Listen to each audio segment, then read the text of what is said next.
ഈ ഒരു ഫുഡ് എന്നും കഴിച്ചാൽ പിന്നെ ലിവർ ഡിസീസസിനെ പറ്റി പേടിക്കുകയേ വേണ്ട. അങ്ങനെ ഒരു ഫുഡ് ഉണ്ടെങ്കിൽ അത് ഏതാണെന്നറിയാമോ? Hi, I'm doctor Danny Joy, hepatobiliary and liver transplant surgeon. So അതിൻ്റെ സത്യാവസ്ഥ എന്താണെന്ന് പറഞ്ഞാൽ അങ്ങനെ ഒരു ഫുഡില്ല. ഒരു ഹെൽത്തി ആയിട്ടുള്ള ബാലൻസ്ഡ് ഡയറ്റ്, അതായത് നല്ല എമൗണ്ട് പ്രോട്ടീനും ഫൈബറും ഹെൽത്തി കാർബോഹൈഡ്രേറ്റ്സും ഉള്ള ഒരു ബാലൻസ്ഡ് ഡയറ്റിനപ്പുറത്തേക്ക് ലിവർ ഹെൽത്തിനെ എന്നേക്കുമായി രക്ഷിക്കാവുന്ന ഒരു ഫുഡ് ഇല്ല. സോഷ്യൽ മീഡിയയിൽ നിങ്ങൾക്ക് എവിടെ നോക്കിയാലും കാണാൻ പറ്റും, ഈ ഒരു ഫുഡ് കഴിച്ചു കഴിഞ്ഞാൽ ഫാറ്റി ലിവർ അലിഞ്ഞു പോകും, അല്ലെങ്കിൽ ഈ ഒരു ഫുഡ് കഴിച്ചാൽ പിന്നെ ലിവർ അസുഖങ്ങളെ പറ്റി ഭയക്കേണ്ടതേ ഇല്ല എന്ന് പറഞ്ഞുകൊണ്ട് നിങ്ങൾക്ക് പോപ്പപ്പ് ആയിട്ടും മറ്റും വരുന്ന 100 കണക്കിന് സ്പാം മെസ്സേജുകൾ കാണാൻ പറ്റും.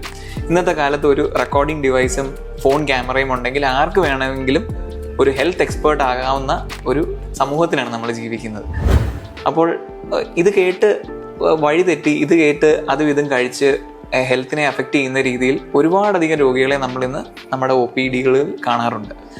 അപ്പോൾ ഇതിൻ്റെ ഒന്നും പുറകെ പോകേണ്ട ആവശ്യമില്ല. നമുക്കൊരു ഹെൽത്തി ഡയറ്റ് എന്താണെന്നും ഒരു ഹെൽത്തി ലൈഫ് സ്റ്റൈൽ എന്താണെന്നും അറിയാനായിട്ട് അടുത്തുള്ളൊരു ഡയറ്റീഷ്യനെ കാണുക. അല്ലെങ്കിൽ ലിവറുമായിട്ട് ബന്ധപ്പെട്ട് നിങ്ങൾക്ക് ഹെൽത്തിനെ പറ്റി ഒരു കൺസേൺ ഉണ്ടെങ്കിൽ അടുത്തുള്ളൊരു ഹെപ്പറ്റോളജിസ്റ്റിനെ കൺസൾട്ട് ചെയ്യുക.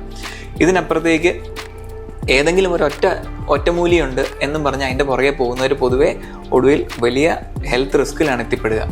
So if you have more queries regarding diet and liver health, drop your queries in the comment box below. I'll always be happy to reply. Thank you.